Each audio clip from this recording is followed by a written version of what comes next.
Welcome to this tutorial. In this video, I will be covering all the basic details and features within the leave management application in KEBS. Once the user has navigated to the leave management application, in order to view the leave policy of the particular organization he or she is present in, the user can simply click on the leave policy option. And all the details pertaining to the number of leaves which he or she can take and all the holidays which he or she is applicable for are displayed. The details on how to apply a particular leave and use this particular application can be accessed by clicking on this particular button. The filters option can be used in order to select and apply filters to all the leaves that have been created. These can be removed as well.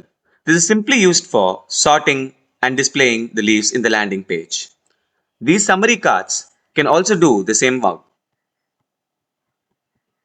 The count of the various leaves that are present for this particular user will be displayed in the summary cards. Thank you for watching.